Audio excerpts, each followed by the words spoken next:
चाहता हूँ कि प्रेमचंद के समूचे कथा साहित्य में जब आप ध्यान से पढ़ें तो साथियों आप पाएंगे कि जो उनके निशाने पर चीज़ है वो कोई व्यक्ति या कोई जात या कोई वर्ग विशेष नहीं है, बल्कि उनके निशाने पर वो पूरा सामाजिक ढांचा है। वो उस सोशल सिस्टम पर चोट करते हैं जिससे पूरा समाज का जो सुपर स्ट्रक्चर है, जो समाज में रीतियाँ, प्रथाएं, कानून, संस्थाएं, संस्कृति, धर्म वगैरह वगैरह हैं, उन सब का निर्माण जिस ढांचे से होता है। पहली बात तो ये कि प्रेमचंद के निशाने पर वो सामाजिक, ये बड़ी बात है, ये बहुत बड़ी बात है कि कोई कथा, और इसीलिए प्रेमचंद बड़े कथाकार हैं। और जो जिन कहानियों और जिन उपन्यासों में ये बात आई है वे ही कहानियाँ और वे ही उपन्यास प्रेमचंद के आज अमर हैं और जाने जाते हैं, और कहानियों और उपन्यासों के लिए वे जाने भी नहीं जाते। ये गौर करने की बात है। जहाँ उनका निशाना सामाजिक ढांचा है, जिससे कि और जो उस तरह के शोषक वर्ग चरित्र पैदा होते हैं, उस ढांचे पर प्रहार करने वाले कथाकार हैं। माने आर्थिक जो संबंध हैं, आर्थिक संसाधन और आर्थिक स्रोत जो हैं, वो उस पर स्वामित्व किसका है, किस वर्ग का है, उसको वो निशाने पर लेने वाले व्यक्ति हैं। जिसमें आप सभी जानते हैं कि जमींदार, महाजन और अंग्रेजी राज के जो हाकिम हैं, उनको वो जो है शोषण या शोषक सत्ता के तौर पर वो स्थापित करते हैं। और यह इसके साथ मैं ये भी बात कहना चाहूँगा कि प्रेमचंद के यहाँ जो असल संघर्ष है वह अगड़ी और पिछड़ी जातियों के बीच वैसे शोषण और संघर्ष की बात प्रेमचंद नहीं करते। ऐसा नहीं कि अगड़ी जातियाँ पिछड़ी जातियों या निचली जातियों का शोषण करती हुई दिखाई जाएं।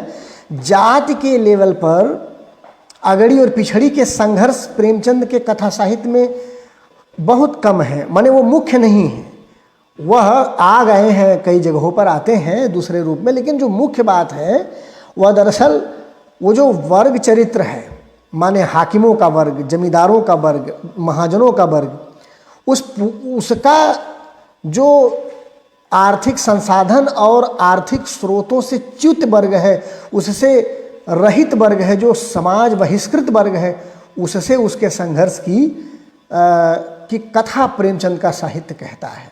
यही कारण है कि कई बार जो दलित चिंतक हैं उन्हें प्रेमचंद उतने अपने नहीं लग पाते। यही कारण है। इसका एक कारण और भी मुझे समझ में आता है कि प्रेमचंद के यहाँ जो शोषण के स्तर हैं वो मुख्य रूप से कुल 3 स्तर देखे जाते हैं। माने जो शोषक सत्ता या प्रतिष्ठान है, उसमें प्रेमचंद के यहाँ पुरानी किस्म की जो जागीरदारी प्रथा है, जिसके प्रतिनिधि राय साहब के पिता, माने गोदान के जो राय साहब हैं, गोदान के राय साहब के पिता हों, या आप प्रेमाश्रम पढ़ें तो प्रेमाश्रम में प्रभाशंकर और उनके स्वर्गीय भाई जटाशंकर जो हैं, वो पुरानी तरह की जागीरदारी के जो माने प्रतिनिधि हैं। एक तो ये पुरानी तरह की जागीरदारी है शोषण सत्ता के तौर पर, जिसमें थोड़ा रहम बाकी, थोड़ा आत्मगौरव। प्रेमचंद ने उसके लिए आत्मगौरव शब्द का प्रयोग किया कि इनमें थोड़ा आत्मगौरव बाकी था, थोड़ी इज्जत बाकी थी। और वो कहते हैं, क्या नाम है, राय साहब अपने पिता के बारे में अगर आप गोदान पढ़ेंगे तो आप पाएंगे कि वो कहते हैं कि मेरे स्वर्गवासी पिता आसामियों पर इतनी दया करते थे कि पाले या सूखे में कभी आधा कभी पूरा लगान माफ़ कर देते थे। यानी बखार से अनाज निकालकर कभी कभी आसामियों को खिला भी देते थे। घर के गहने बेचकर कन्याओं के विवाह में मदद करते थे, मगर उसी वक्त तक जब तक प्रजा उनको सरकार और धर्मावतार कहती रहे। ये जो चरित्र है थोड़ी मदद करने वाला, ये जागीरदारी का पुराना चरित्र है। दूसरे नंबर पर वो जागीरदारी के नए प्रतिनिधियों को रखते हैं, जिसका प्रतिनिधित्व प्रेम आश्रम के ज्ञान शंकर और राय कमलानंद वगैरह करते हैं, जो बड़े मक्कार हो चुके हैं। उनके लिए प्रेमचंद ने लिखा है कि इसीलिए बड़े बड़े खानदानों में जो अपनी इज्जत का एक विचार लोगों में था, और वो उन्हें नंगा नाचने से रोकता था। ये जो पहले श्रेणी का मैंने बताया लेकिन जो दूसरी श्रेणी का जागीरदार था, वहाँ लोगों के भीतर से आँख का पानी मर गया था और इज्जत एकदम समाप्त थी। इज्जत या आत्मगौरव का स्थान धोखेबाजी ने ले लिया था। और लोग कोशिश करते हैं कि इज्जत रहे चाहे जाए, किसी तरह पैसा हमारी जेब में आना चाहिए। ये ज्ञान शंकर और राय कमलानंद का वर्ग है। और इससे भी घिनौना और खतरनाक जो शोषण का जो तीसरा स्तर था, वो महाजनी सभ्यता, जिसे प्रेमचंद ने अपने पूरे साहित्य में सबसे ज़्यादा सबसे ज़्यादा खतरनाक और भीषण रूप में चित्रित किया है। महाजन, जो महाजन थे, जो गोदान की सहुआइन है, मंगरू है, दातादीन है। ये होरी कहता था कि जमींदार तो एक ही है, राय साहब, लेकिन साहूकार तीन तीन, माने महाजन तीन तीन, जो तरह तरह से शोषण करते हैं। तो महाजनी सभ्यता के शोषण को सबसे भयावह शोषण। अब गौर करने की बात है कि जगह जगह प्रेमचंद के साहित्य में जो पहले किस्म की जागीरदारी है, उस पहले किस्म की जागीरदारी की जो जागीरदारी के जो पुराने प्रतिनिधि हैं, उनके लिए प्रेमचंद के कथा साहित्य में जगह जगह सहानुभूति मिलती है। वो थोड़ा उनसे प्रेमचंद उनको माने गनीमत मानते हैं। यही कारण है कि जगह जगह पर उन्हें या जो आज की दलित विमर्श की जो चेतना है, उसमें वह उन्हें सामंतों के मुंशी के तौर पर रेखांकित कर पाती है या कर ले जाती है। वो झलक मार जाता है। और स्वाभाविक है, क्योंकि प्रेमचंद के यहाँ उस पहली वाली माने जो महाजनी सभ्यता के बरक्स, उसके प्रति उनके यहाँ सहानुभूति भी पाई जाती है। ये भी एक बड़ा महत्वपूर्ण तथ्य है जिसकी तरफ हमें ध्यान देना चाहिए। खैर, इन सारी बातों के बीच जब हम लोग कफन की तरफ आएँ, तो आपको जितनी बातें मैंने अभी तक की कि जो प्रेमचंद मूल रूप से सामाजिक ढांचे पर बात करते हैं, सामाजिक ढांचे के परिवर्तन की बात करते हैं। यहाँ तक कि आपको ये जानकर आश्चर्य होगा, आश्चर्य क्या, आप सबने पढ़ा ही है कि जो उनका एकदम शुरुआती उपन्यास या सुधारवादी उपन्यास है सेवा सदन, जिसमें वेश्याओं की समस्या पर वो लिखते हैं। सेवा सदन में भी प्रेमचंद के यहाँ अनिरुद्ध सिंह के मुंह से वो कहलवाते हैं कि हमें वेश्याओं को पतित समझने का कोई अधिकार नहीं। जिस दिन नजराना, अब देखिए सिस्टम को कैसे वो मानते हैं कि ये जो ढांचा, सामाजिक ढांचा है, वह वेश्या समस्या के लिए उत्तरदायी है। जिस दिन नजराना, रिश्वत और सूद दर सूद का अंत होगा, उसी दिन दाल मंडी उजड़ जाएगी। जो हमारे विद्यार्थी सुन रहे हैं उनको मैं बता दूं कि दाल मंडी बनारस की एक जगह है जहां पहले वेश्याएं रहती थी। अब वो जगह उजड़ गई है और हमारे विद्वत साथी जानते हैं। तो कहते हैं कि हमारे शिक्षित भाइयों की बदौलत ही दाल मंडी आबाद है, चौक और चकलों पर चहल पहल है। ये जो टिप्पणी है अनिरुद्ध सिंह की सेवा सदन में, वहाँ से शुरू करिए और आप गोदान तक चले आइए आप कफन तक। कफन में भी जो माधव और घीसू का निकम्मापन है, जो उनका आलसीपन या उनकी जो संवेदनहीनता चित्रित मिलती है, उसके संदर्भ में भी प्रेमचंद ने कहानी के भीतर ही साफ ये बात लिखी। आप सभी ने पढ़ा होगा कि जो माधव घीसू की पैदाइश है, वह उसका उत्तरदायित्व यानी वह व्यवस्था इसके लिए उत्तरदायी है जिसमें मेहनत करने वाले लोग भूखों मरते हैं और आलसी तथा निकम्मे उसका फ़ायदा उठाते हैं। माने किसान जी तोड़ परिश्रम करता है और वह दुखी है, परंतु किसानों की मेहनत से जो लोग फ़ायदा उठाना जानते हैं वे मौज कर रहे हैं। जैसे पूस की रात में हल्कू तकलीफ़ उठाता है और उसकी मेहनत का फ़ायदा उठाने वाले लोग, सोहना जैसे लोग मौज करते हैं।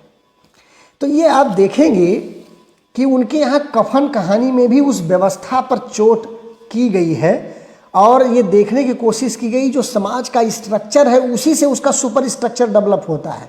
जो मार्क्सवादी शब्दावली में ये बात कह रहा हूँ, यानी कि समाज का जो माने आंतरिक ढांचा है, वह ही उत्तरदायी है इस तरह की परिस्थितियों के लिए। माने कफन के माधव घीसू जैसे चरित्रों के पैदा होने के संबंध में। तो ये एक बड़ी महत्वपूर्ण बात है कि इस नज़रिए से हम प्रेमचंद को पढ़ें तो उस पर बातचीत अगर हम करें तो इस नज़रिए को ध्यान में रखते हुए पढ़ें तो ज़्यादा जल्दी चीज़ें समझ में आती हैं। अब मैं कफन कहानी के बारे में जो मेरे अपने विचार हैं आपके साथ साझा करना चाहूँगा। साथियों, इस पर मैंने एक लेख भी लिखा था जो रामजी यादव जी द्वारा संपादित पत्रिका गांव के लोग में छप चुका है। हालांकि कोरोना के समय में छपा तो वो पत्रिका के अंक सब तक पहुँचे नहीं, वो माने हार्ड कॉपी उसकी आई ही नहीं, जिसकी वजह से शायद आप लोग उस लेख तक नहीं पहुँच पाए होंगे। और उस लेख का शीर्षक ही था कफन कहानी एक पुनर्पाठ, बुधिया की प्रसव पीड़ा के बहाने।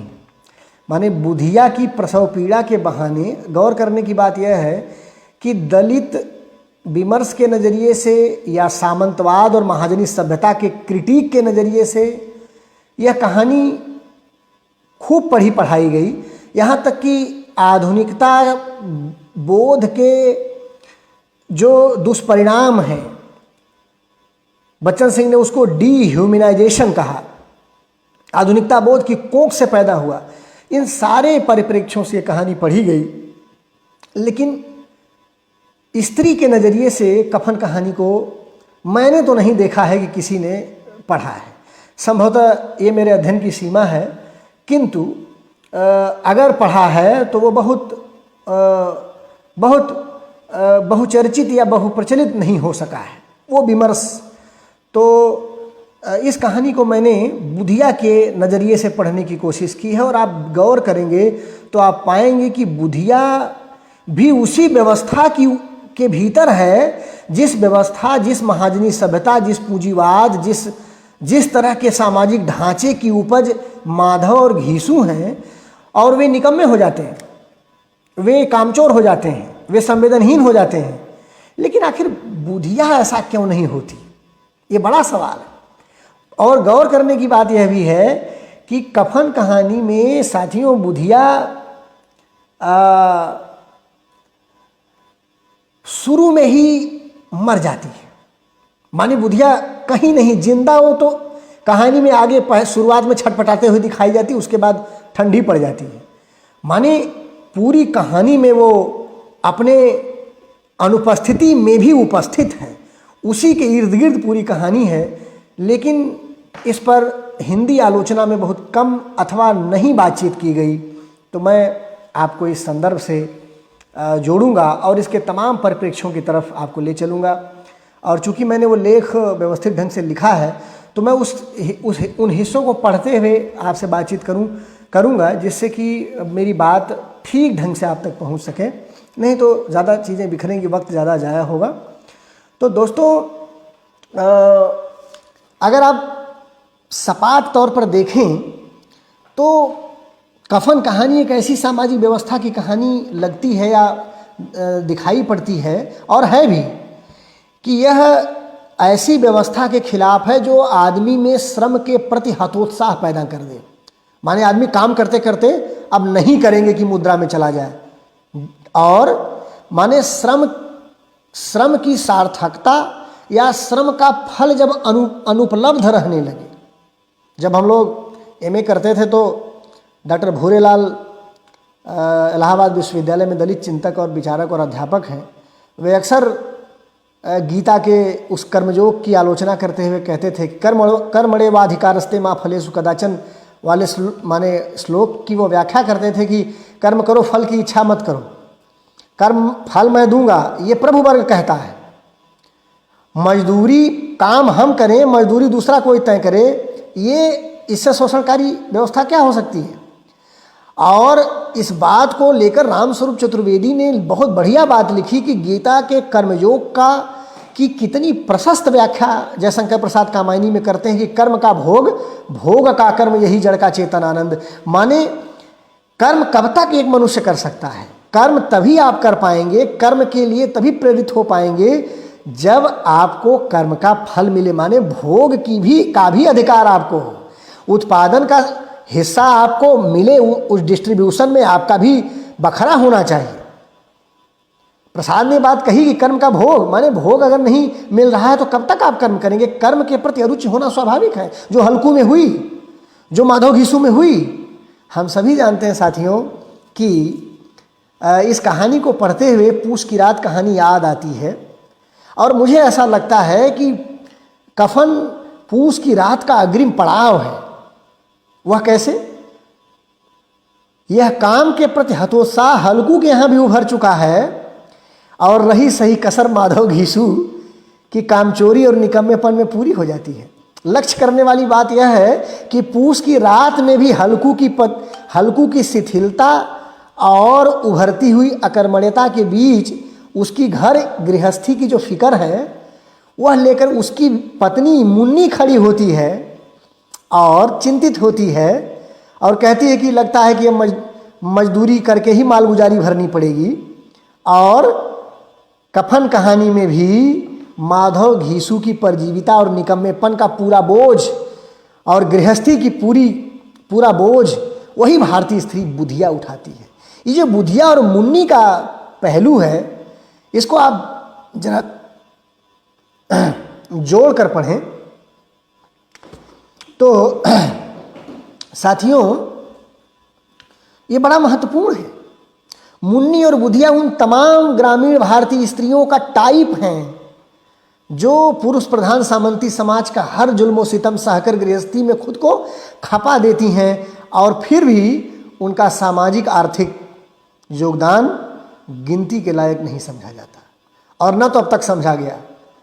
उनके घर गृहस्थी के कार्य को कोई वेतन नहीं दिया गया, कोई रिकॉग्नाइज नहीं किया गया उसको। क्षमा कीजिएगा साथियों।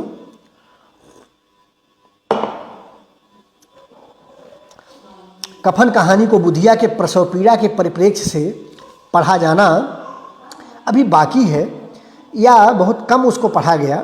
यह प्रसव पीड़ा पुरुष प्रधान सामंती सामाजिक संरचना में अपनी गृहस्थिक और सामाजिक भूमिका की नींव में कैसे स्त्री कंकड़ पत्थर की तरह चीनी जाती रही है और अपने हृदय विदारक जद्दोजहद को जो है कहानी में दर्ज करती है। अब अगर आप देखें यह कहानी सामंतवादी महाजनी सभ्यता और पुरुषवादी वर्चस्व के दोहरे पाटों के बीच पिसती ग्रामीण भारतीय स्त्री की संघर्षपूर्ण निर्मम ट्रेजेडी है। माने इस कहानी में कैसे पुरुषवादी वर्चस्व और सामंती महाजनी सभ्यता के बीच बुधिया आती है, इसकी तरफ प्रेमचंद ने भी ध्यान नहीं दिया। आगे वो संदर्भ आएंगे कि कहानी में प्रेमचंद बुधिया की तरफ जाते नहीं दिखाई पड़ते हैं कहीं भी और वो पुरुषवादी वर्चस्व में और सामंती महाजनी सभ्यता दोनों के बीच वो खड़ी होती पिस रही है। वो निर्मम ट्रेजेडी की तरह दिखाई पड़ती है। बुधिया आखिरकार उस बुझ चुके अलाव की तरह बुझ जाती है। कहानी में शुरू में ही ये बुझा हुआ अलाव आता है, आप सभी ने पढ़ा होगा। उस बुझ चुका अलाव क्या है? वो असल में बुधिया के सपनों के बुझ जाने और उसके ठंडे पड़ जाने का प्रतीक है। उसका प्रतीक धर्मी रचाव है जो बुझ चुके अलाव की तरह बुझ जाती है, ठंडी पड़ जाती है, पथरा जाती हैं उसकी आँखों के साथ उसके सपने और उसकी संभावना उसके पेट में मर जाती है जो वहाँ से निकलनी चाहिए थी। इस कहानी को अब तक या तो जमींदार साहूकार और महाजनी सभ्यता के शोषण उत्पीड़न और तिरस्कार से पैदा हुए एक ऐसे वर्ग की कहानी के तौर पर पढ़ा गया जिसका श्रम संघर्ष से कुछ हासिल कर सकने का भरोसा टूट चुका है, जो निठल्लेपन और कामचोरी और हठधर्मिता में व्यवस्था विरोध ढूंढता है। ये बात आप सबको बताऊं कि इस संदर्भ पर श्री प्रकाश शुक्ल की एक कविता है भैंस, वरहन और अन्य कविताओं में वो कविता छपी हुई है, जो साथी पढ़ना चाहे तो उसको देख लें। भैंस बीच सड़क पर सीर गेट पर बैठी हुई है और लथड़ रही है और गाड़ी चों चों पों पों कर रही लेकिन वो हटती नहीं है। व्यवस्था विरोध की जो ये भंगिमा है वो कविता में श्री प्रकाश जी के यहाँ आती है। लगभग उस तरह की ही संवेदना, माने ये कहिए कि कफन कहानी की जो संवेदना है कि वो कहते माने हम काम नहीं करेंगे, निठल्लेपन और हठधर्मिता के माध्यम से कैसे व्यवस्था विरोध का यह भी एक तरीका है जो कफन कहानी में प्रेमचंद पहले ही दर्ज कराए, जो बाद में कविता में श्री प्रकाश शुक्ल दर्ज कर रहे हैं अपने यहाँ। और दूसरा पार्ट जो इस कहानी का है वह कहानी को चमारों या दलित जातियों की गरीबी और उनकी संवेदनहीनता का मखौल उड़ाता हुआ पाती है। एक दृष्टि ऐसी भी है जो ये मानती है, खासतौर पर दलित चिंतन में ये बातें आती हैं कि दरअसल ये कहानी चमारों और दलित जातियों की एक तो गरीबी का मजाक उड़ाती है और दूसरे उनकी संवेदनशीलता का मखौल खड़ा करती है, उड़ाती है। तो कुछ आलोचक इसे ब्राह्मणवाद और सवर्णवाद के खिलाफ लिखी गई कहानी के तौर पर भी पढ़ने की बात करते हैं। वो चाहते हैं कि दरअसल यह भी एक तरह से, जबकि यह है नहीं, प्रेमचंद के यहाँ ब्राह्मणवाद के खिलाफ कम कहानियाँ हैं, बहुत कम कहानियाँ हैं। ये बहुत प्रसिद्ध कहानियों में वही दुखी चमार वाली कहानी, माने वो कहानी का नाम तुरंत मेरे दिमाग में क्लिक नहीं कर रहा, आप सभी जानते हैं, जिसमें वो लकड़ी चीरता रहता है। तो वो पुरोहिती की वो गांठ, वो पूरी व्यवस्था की गांठ है जिसके नीचे दुखी चमार पिसता है, वो कहानी जो है सीधे तौर पर पुरोहिती के खिलाफ लिखी गई है। ज़्यादातर कहानियाँ इस तरह की, अब देखिए कफन कहानी भी है जो उस पर नहीं है, तो ब्राह्मणवाद के खिलाफ इस कहानी को तो नहीं माना जा सकता। मधुरेश ने तो यहाँ तक कहा कि माधव घीसू की जो संवेदनहीनता है और जो उनकी मूल्यहीनता है, वह दरअसल पूंजीवाद के प्रगाढ़ होते प्रभाव के नाते है। और शिव कुमार मिश्र ने, जो कम्युनिस्ट आलोचक आप सभी जानते हैं, माधव घीसू को कहा कि दलित, हाँ सदगति, जी हाँ वो नाम दिमाग से निकल रहा था, सदगति कहानी है जिसका जिक्र मैं अभी कर रहा था। माधव घीसू दलित वर्ग के टाइप नहीं, माधव घीसू दलित वर्ग के परजीविता के टाइप नहीं, बल्कि वे किसी भी वर्ग की परजीविता के टाइप हैं। वे पैरासाइट हैं, और पैरासाइट किसी वर्ग में हो सकता है। आजकल ये परजीवी आंदोलन जीवी बहुत पैदा हुआ है। मुझे याद आता है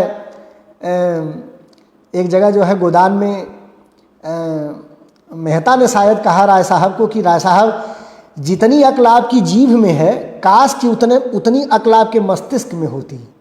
तो आज के हुक्मरानों पर भी उनकी जीभ में ज़्यादा बुद्धि है, इसीलिए वे तमाम तरह के जुमले उछाल पाते हैं। तो जीभ में जितनी बुद्धि, अगर उतनी बुद्धि मस्तिष्क में होती तो क्या बात होती। तो ये प्रेमचंद तब लिख गए हैं।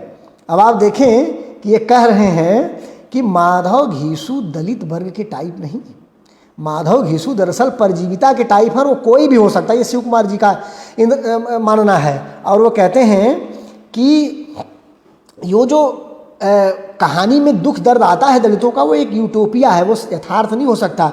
इंद्रनाथ मदान ने तो कहा कि कहानी का जो सत्य है, कहानी, कफन कहानी जिस सत्य को उजागर करती है, वो कहानी जीवन के तथ्य से मेल नहीं खाता। इंद्रनाथ मदान की स्थापना है कि जीवन के जो तथ्य हैं उससे, शायद इंद्रनाथ मदान के सामने माधव और घीसू जैसे चरित्र या उस तरह के माने नहीं आए होंगे सामने। हालांकि मैं तो मदान जी से सहमत नहीं हूँ। हम लोगों के आसपास ऐसे तमाम चरित्र हैं जिससे हम लोगों ने, और कोरोना के समय जब हम ये कहानी पर बातचीत कर रहे हैं, तो वो बेबसी और वो मजबूरी अपने आंखों के सामने ही लोगों को दम तोड़ते हुए देखना और उनको छू तक न सकने की जो मजबूरियां रही हैं, वो हालांकि वे मजबूरियां महामारी की वजह से थीं, कई बार आर्थिक संसाधनों और कई बार तमाम तरह के माने मेडिकल रिसोर्सेज की कमी की वजह से भी हो सकती हैं। तो इस समय तो बिल्कुल भी ये बात नहीं कही जा सकती कि इस कहानी का सत्य हमारे जीवन के सत्य से मेल नहीं खाता। डॉक्टर धर्मवीर जैसे आलोचक आप सभी जानते हैं कि इस कहानी के संदर्भ को खींच करके आगे ले जाते हैं, और बुधिया के पेट में जो बच्चा है उसे कहीं न कहीं जमींदार से जोड़ते हैं। तो ये सारी बातें, इन सारे संदर्भों से ये कहानी पढ़ाई गई है। बच्चन सिंह ने इसको आधुनिकता बोध की पहली कहानी माना है, और ये माना है कि माधव घीसू की ज़िंदगी में जो ह्यूमनाइजेशन है, जो व्यर्थता बोध है, यह असल में महाजनी सभ्यता की देन है। और सही बात तो यह है कि महाजनी सभ्यता को प्रेमचंद भी मानते हैं, जैसा कि मैं पहले ही बता चुका। लेकिन अब जाके यहाँ पर मेरी बात शुरू होती, मेरा सवाल शुरू होता है कि सवाल ये है कि इस जो डीह्यूमनाइजेशन की बात है, डीह्यूमनाइजेशन का कारण अकेले महाजनी सभ्यता और पूंजीवादी सभ्यता या पूंजीवाद का दबाव नहीं है। उसमें एक कारण सामंती सामाजिक संरचना भी इसके लिए जिम्मेदार है और बराबर जिम्मेदार है, जिसमें पुरुष और उच्च वर्णीयता का वर्चस्व रहा है। दरअसल स्त्री और दलित समाज व्यवस्था की जो है, समाज व्यवस्था के सबसे निचले और घृणित स्तर पर दलित और स्त्री मौजूद हैं। यहाँ आकर हम कह सकते हैं कि माधव और घीसू का जो वर्ग है उस वर्ग के डीह्यूमनाइजेशन, माने जो उनका अमानवीकरण हुआ, माने डीह्यूमनाइजेशन का मतलब जो वे अमानवीय हुए हैं, दरअसल उसका सारा बोझ, सारा दर्द अंततः बुधिया को सहना पड़ता। इसकी तरफ न प्रेमचंद इशारा कर रहे हैं और न तो जो है हमारी हिंदी आलोचना में इसकी तरफ इशारा किया जा रहा है, क्योंकि माधव घीसू जो हो, हालांकि एक बात ध्यान रखने की है कि माधव घीसू का जो डीह्यूमनाइजेशन है ये उनका चुनाव नहीं है, यह दरअसल उस निर्मम समाज व्यवस्था में उनका एलिमिनेशन है, उनका जो बहिष्करण है उसका मजबूर परिणाम है। इसके नाते वे डिह्यूमनाइज्ड होते हैं, लेकिन अंत में सारा बोझ सहता कौन है? इस डिह्यूमनाइजेशन, इस सारी अमानवीयता का अंतिम बोझ बुधिया और बुधिया के वर्ग को सहना पड़ता है। आप समझ सकते हैं इस बात को। वो दूसरे के घर में कामकाज करके, कूट कर, पीस कर, बर्तन मांज कर उनका दोजख भरती है, मेहनत मजूरी करके दोजख भरती है। और ये सवाल मैं हमेशा पूछता हूँ अपने साथ के विद्वान जनों से और साथियों से कि आखिर जिस व्यवस्था में माधव घीसू थे और डिह्यूमनाइज्ड हो गए, उसी व्यवस्था में तो बुधिया भी थी। वो क्यों, उसको क्या डिह्यूमनाइज्ड होने का हक नहीं है? वो बेचारी माने अमानवी, वो अकर्मण्य, वो माने निठल्ली नहीं हो सकती। उसको कोई चॉइस ही नहीं है। उसके पास निठल्ला होने, स्त्री के पास अकर्मण्य और निठल्ला होने की चॉइस ही नहीं है उस सिस्टम में। क्यों भाई? वो सिस्टम, वो जो पुरुष सामंतवादी पुरुषवादी व्यवस्था है, उसमें जरा देखिए, मैंने यही बात इसमें लिखने की कोशिश की या बताने की कोशिश मैं कर रहा हूँ कि दरअसल सामंती समाज व्यवस्था के ब्राह्मणवादी और पुरुषवादी तत्वों ने माधव और घीसू में यह भावना संस्कारबद्ध की है। माधव घीसू भी तो पुरुष थे, उनके यहाँ ये भावना, माने ये कोई माधव घीसू का अकेले का दोष नहीं है, ये पूरी परंपरा में संस्कारबद्ध है कि महज पुरुष होने के नाते वे बुधिया के भगवान हैं, श्रेष्ठ हैं। बुधिया का काम है उनकी सेवा करना और वे उसकी वेदना से उदासीन रहने का थोड़ा हक रख सकते हैं। बुधिया पिसाई करके, घास छील करके उनका दोजख भरती है और वे इतने बेगैरत और कृतज्ञ हैं कि मरना है तो जल्दी मर क्यों नहीं जाती, ऐसी टिप्पणी वो करते हैं। तो साथियों, ऐसी जघन्य कृतज्ञता केवल गरीबी और महाजनी सभ्यता के दबाव में नहीं उग सकती, ये मेरा कहना है। ऐसी जघन्य कृतज्ञता तभी उगेगी जब पीछे सदियों से स्त्री के प्रति दोयम दृष्टि और ब्राह्मणवादी सामंती समाज व्यवस्था के प्रदत्त संस्कार घोर रूप से वहाँ मौजूद होते हैं। यह यूं ही नहीं है कि पूरी कहानी में माधव घीसू की अमानवीयता केवल स्त्री के प्रति ही मुखर होती पाई गई। ये गौर करने की बात है। अगर प्रेमचंद को, मुझे लगता है कि कहानी में ये प्रेमचंद से ये बात छूट जाती है कि भाई माधव घीसू जो अमानवीयता या जो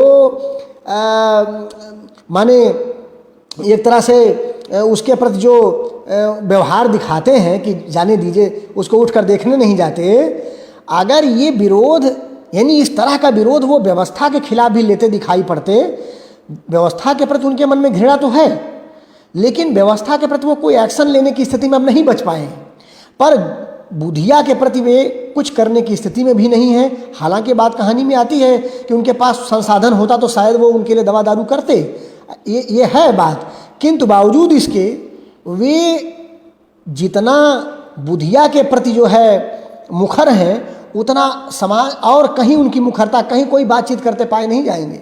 और वो भी, अब देखें, हिंदू भारतीय समाज में विवाह परंपरा स्त्री की गुलामी की सबसे मजबूत जो है आधार रचने वाली परंपरा। हालांकि हमारे पास अभी इसका कोई विकल्प नहीं है, ये भी बात है, लेकिन बावजूद इसके यह जो है पति को स्वामी का दर्जा देती है और उसके तमाम तरह के दंभ और शोषण को वैलिड करती है, वैधता प्रदान करती है। और आप ये बात समझ लें कि कफन कहानी को जब आप इस नज़रिए से पढ़ेंगे तो आप पाएंगे कि वो इस बद्धमूल मानसिकता के खिलाफ उत्पादन और आर्थिक संरचना में स्त्री की भूमिका को, हमेशा से जो हमारे यहाँ परंपरा रही है उसकी भूमिका को खारिज करने की और नगण्य समझने की, उसी के नाते जो है उसकी भी उपेक्षा कहानी में होती है। आप जरा देखें कि माना जाता है कि आर्थिक काम पुरुष करता है और घर गृहस्थी काम महिला करती है, लेकिन जिस वर्ग के माधव और घीसू हैं उस वर्ग की महिलाओं की स्थिति उल्टी है। अगर आप समाज में जाएंगे तो आप पाएंगे कि माधव और घीसू, नॉर्मली ये माना जाता है कि पुरुष पेट भरता है महिला का, माने पुरुष, उसको भरतार कहा गया है। भरतार, गांव में उसको भतार कहकर महिलाएं गाली देती हैं। भरतार का मतलब भरने वाला, माने पति जो है वह स्त्री का भरण पोषण करता है। लेकिन आप जरा देखें कि कफन कहानी में उल्टे पुरुष परजीवी है स्त्री के श्रम पर। और आप यह भी देखें कि जो लोग कहते हैं कि स्त्री आर्थिक गतिविधियां नहीं करती, माधव घीसू जिस वर्ग से आते हैं उस वर्ग की जो बुधिया और मुन्नी हैं, खेती किसानी में मेहनत मजूरी से लेकर शिल्पकारी और सारी जितनी सामाजिक सांस्कृतिक पेशेवर क्रियाएं माने हैं वे सारी महिलाएं करती, उसमें महिलाएं बराबर की भागीदार हैं।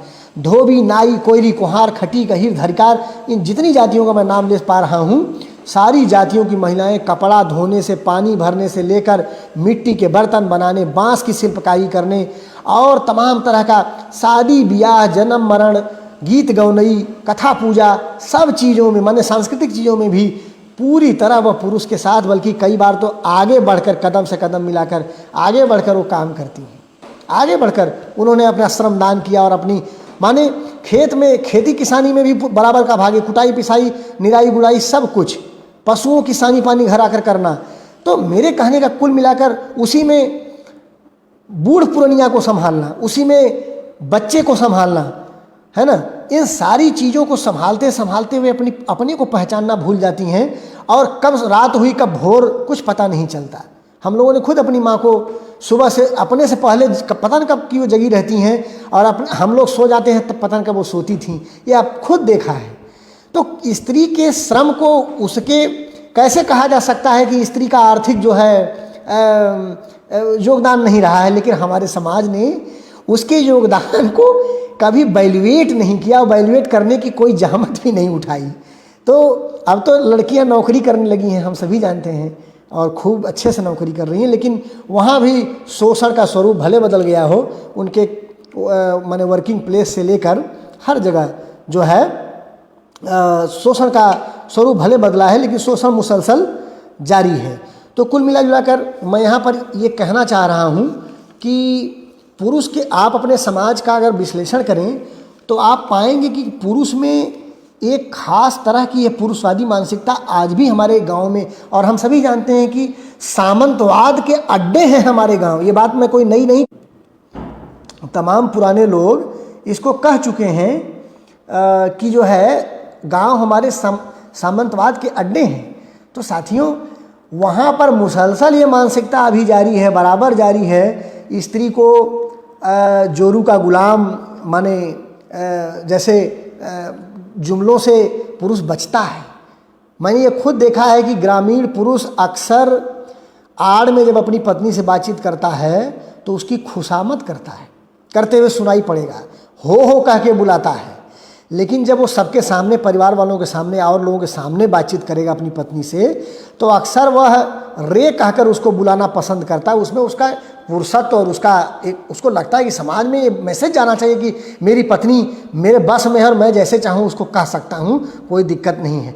ये जो मेंटालिटी है, ये मेंटालिटी आज भी लगातार जारी है, और जब वो जारी रहेगी तो निश्चित रूप से माधव और घीसू तो खैर आर्थिक और महाजनी और तमाम तरह की पूंजीवादी व्यवस्था की उपज से उपजते रहेंगे, पर बुधिया भी इसी तरह पथराती रहेगी। उनकी आंखें, उसके सपने, उसकी कोख और उसकी जो है शरीर उसकी ठंडी पड़ती रहेगी। हमें ये होता रहेगा जब तक ये मानसिकता हम नहीं बदल पाएंगे।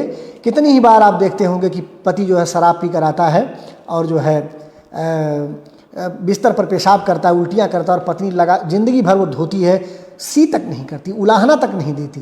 तो मेरा सवाल यहाँ पर आकर ये है कि आखिर बुधिया के सामने ऐसी कौन सी मजबूरी है कि क्या वो कमज़ोर है प्रेमचंद की बुधिया, क्या वो अशक्त है, या ऐसी क्या चीज़ है कि जो बुधिया इतना तकलीफ़ सहकर, या बुधिया का पूरा वर्ग, मुन्नी का पूरा वर्ग इतना तकलीफ़ सहकर पुरुष का सब काम करती है और फिर उनके प्रेम को ढोती है और उनकी सेवा शुश्रूषा करती है, उनका दोजक। तो ऐसा क्या है कि हमारे समाज में पुरुष अक्सर आराम तलब है और नहा धोकर धोती में नील मारकर ताश खेल रहा है, और महिला जो है घर का सब निराई गुड़ाई वो परेशान है। तो सवाल ये है कि आखिर ऐसी क्या चीज़ है जिसके नाते बुधिया इस तरह की मनोवृत्ति में है, उससे निकल नहीं पा रही, वो विद्रोह क्यों नहीं करती, उसके खिलाफ वो खड़ी क्यों नहीं हो पाती कफन कहानी में। यह एक बड़ा ही महत्वपूर्ण सवाल है, जिस सवाल का जवाब मेरे हिसाब से इस कहानी में जब आप खोजेंगे तो कहानी नहीं दे पाती इसका जवाब। लेकिन अगर समाज के सच की तरफ से कहानी को हम पढ़ें तो हमें ये पता चलेगा कि जिस समाज में इतनी पढ़ाई लिखाई और इतनी माने सामाजिक और राजनीतिक व्यवस्था और लोकतंत्र के आने के बाद वर्किंग प्लेस पर, स्कूल में, कॉलेज में कहीं भी लड़की और स्त्रियां सुरक्षित नहीं हैं, और उनके बारे में जो हमारी मानसिकता है आज कितनी आधुनिक और प्रगतिशील हो पाई है हम सभी जानते हैं। वैसी दशा में जिस समय ये कहानी लिखी जा रही है और जिस तरह के समाज के भीतर ये कहानी लिखी जा रही है साथियों, उस समय एक बड़ा मसला ये था कि स्त्री का जो सामाजिक अस्तित्व है वो पुरुष से जोड़ कर देखा जाता था। यानी कि अगर किसी परिवार में पुरुष नहीं है, आज भी कई लोग कहते हुए पाए जाएंगे कि जिस लड़की के भाई ना हो या पिता ना हो तो वहाँ शादी उदी करने से बचना चाहिए, क्योंकि वो लड़की उच्छृंखल हो चुकी होगी। ऐसा तमाम लोगों कहते हुए आप पाएंगे। यानी कि जिसके ज़्यादा भाई होंगे जिस लड़की के, वो अनुशासित होगी, ऐसे टिप्पणी करते हुए पाए जाएंगे। अर्थात पुरुष का होना स्त्री के अनुशासन से जोड़कर उसको देखा गया। और कई बार तो अरे भाई, विधवाओं की जो दुर्गति की गई उस ज़माने में क्यों की गई, क्यों उन्हें श्रृंगार नहीं करने दिया गया, सफ़ेद साड़ी में डाला गया? इसीलिए क्योंकि वो कहीं ऐसा ना हो कि किसी तरह के आकर्षण को पैदा करने या उनका मन बहकने लगे और वो वासना और व्यभिचार में न चली जाए। तो कुल मिलाकर ये मनोवृत्ति बहुत ज़्यादा रही है कि माने सामाजिक नैतिकता के नज़रिए से भी और आर्थिक निर्भरता के नज़रिए से भी इस पुरुष के बगैर भारतीय समाज में स्त्री का सर्वाइवल बहुत कठिन है। अरे स्त्री की छोड़िए, बहुत दिनों तक मेरा खुद मन था कि विवाह मैं नहीं करूँगा, मैं व्यक्तिगत अपनी बात कर रहा हूँ। लेकिन बाद में मैंने ये देखा कि लोग कहने लगे कि अरे भाई विवाह नहीं करेंगे तो समाज में उठेंगे बैठेंगे कैसे। कोई कुछ भी कह देगा कि अरे भाई ये विवाह नहीं किया, पता नहीं कैसा आदमी है। माने कि पुरुष को भी अपना सामाजिक सम्मान बचाने के लिए कई बार इस तरह की बातों में जाना पड़ता कि नहीं ठीक है, अच्छी बात है, बात तो सही है। तो एक स्त्री, एक लड़की कैसे रह पाएगी बिना विवाह के? आप कल्पना कर सकते हैं क्या? Can't imagine. वो चाहे कि मम्मी पापा के साथ रहे, नहीं रह पाएगी, नहीं रहने दिया जाएगा। तो ये एक बहुत बड़ी, जिस जमाने में कहानी लिखी जा रही है उस समय जो भारतीय समाज की संरचना है उसके भीतर ये बड़ा मुश्किल था कि बुधिया का सर्वाइवल मुश्किल था। वो सामाजिक, आर्थिक और नैतिक तमाम कारणों से, जिसके नाते बुधिया और बुधिया के तरह की जो स्त्रियां हैं वे हर हाल में गुलाम ही रहकर, चाहे जिस भी स्थिति में जाकर, हर हाल में वे जो हैं अपने पति या पुरुष का ध्यान रखना या माने परिवार के पुरुष का ध्यान रखना चाहती हैं और घर गृहस्थी को बचाए रखना चाहती हैं। यह एक बहुत ही महत्वपूर्ण बात जो है कहने का मतलब कहानी में उभरती है। कहानी में इस बात का जो है बहुत साफ चित्रण नहीं मिलता, लेकिन जो समाज के तय अगर उसका समाजशास्त्रीय अध्ययन करें इस तरह की कहानियों का तो आप पाएंगे कि संभवतः इस नाते बुधिया उस तरह का डिनाई स्टैंड, जो एक रिफ्यूजल नहीं दे पाती है इस कहानी में।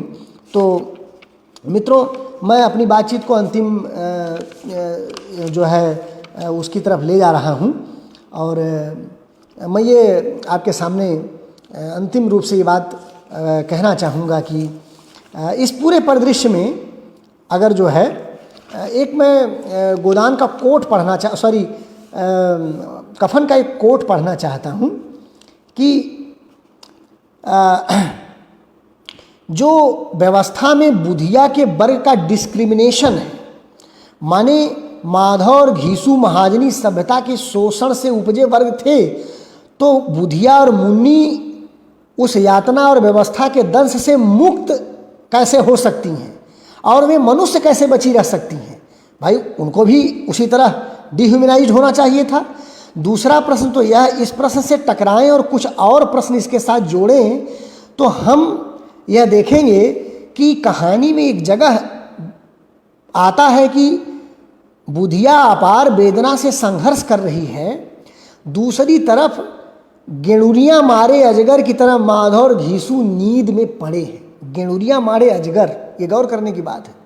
झोपड़े के द्वार पर बाप बेटे दोनों एक बुझे हुए अलाव के सामने चुपचाप बैठे हुए हैं और अंदर बेटे की जवान बीबी बुधिया प्रसव वेदना से पछाड़ खा रही थी। जब से यह औरत आई थी उसने इस खानदान में व्यवस्था की नींव डाली थी और इन दोनों बेगौरतों का दोजक भरती थी।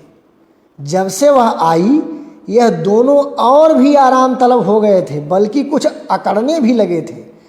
वह औरत आज प्रसव वेदना से मर रही थी और यह दोनों शायद इसी इंतज़ार में थे कि वह मर जाए तो आराम से सोएं। आलू खाकर दोनों ने पानी पिया और वहीं आराम से अलाव के सामने अपनी धोतियाँ ओढ़कर पाँव पेट में डाले सो रहे, जैसे दो बड़े बड़े अजगर गेणुनियाँ मारे पड़े हों। अंतिम लाइन लिखते हैं कि और बुधिया अभी तक करा रही थी। अब इस पूरे परिदृश्य में उपर्युक्त सवालों को रखकर देखें तो उन सवालों से कुछ और सवालों के कल्ले फूटते हैं।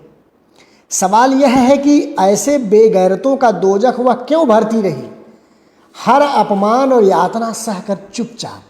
उनकी आराम तलबी और परजीविता के खिलाफ बुधिया, जैसा कि मैं अभी कह रहा था, बोली क्यों नहीं, और क्यों बुधिया और उसका पूरा वर्ग अपनी ज़िंदगी की आखिरी कराह तक अपना परिवार बचाने की जद्दोजहद में खप जाता है।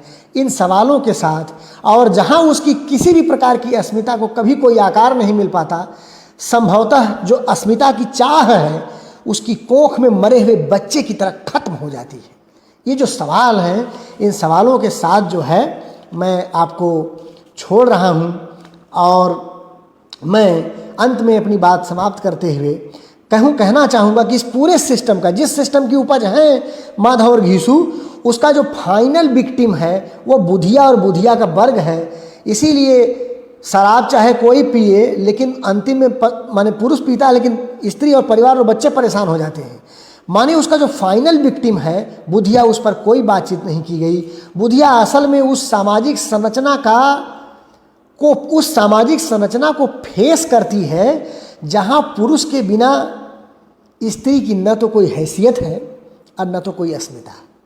ये एक बड़ी पुरुष के बिना जो उसकी आइडेंटिटी है। मैं अभी मैथिली शरणगुप्त को पढ़ा रहा था बीए में, वहाँ बार बार यशोधरा कहती हैं कि मैं आपके मने पुरुष मने बुद्ध के पार्श्व में ही वो अपना अस्तित्व खोजती हैं, उनसे अलग अपने किसी यत्ता की बात नहीं करती। माने द्विवेदी युग का हिंदी कविता में द्विवेदी युग तक जो स्त्री है वो इसी तरह की स्थिति में है। माने पुरुष के बिना स्त्री की कोई हैसियत और उसकी कोई सामाजिक अस्मिता नहीं है। अस्मिता तो छोड़िए, उसके अस्तित्व तक के लाले पड़ जाते हैं, लोगों की गिद्ध दृष्टियाँ पड़ जाती हैं और तमाम तरह से उसको परेशान किया जाता है।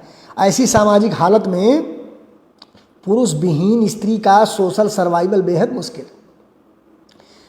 घास छीलकर बर्तन मांज कर या किसी तरह की मजूरी धतूरी करके वह कदाचित माधव घीसू जैसे बेगैरतों का दोजक इसलिए भरती है क्योंकि उनका होना स्त्री के पॉइंट ऑफ व्यू से उसके सोशल सर्वाइवल का एक आधार था। यह अपने आप में एक कम बड़ी त्रासदी नहीं है साथियों कि हम एक ऐसे तथाकथित सभ्य समाज में रहते हैं जहां आज भी बुधिया जैसी तमाम स्त्रियां अपनी सामाजिक उत्तरजीविता के लिए शराबी, जुआखोर, रोज पिटाई करने वाले निकम्मे पुरुषों के साथ न जाने कितने अजाब और अपमान सहकर उसका घूंट पीकर अपने होठ सिले हुए करा रही हैं, जहां विरोध या शिकायत करने की भी गुंजाइश नहीं है। इस तरह के परतंत्र व नारकीय जीवन को अपना मुकद्दर मानकर जीती जा रही उन तमाम स्त्रियों के पथराए और ठंडे पड़ चुके शरीर पर पड़े हमारी संवेदनहीनता और सामंती विद्रूप के कफन को एक हवा के झोंके की तरह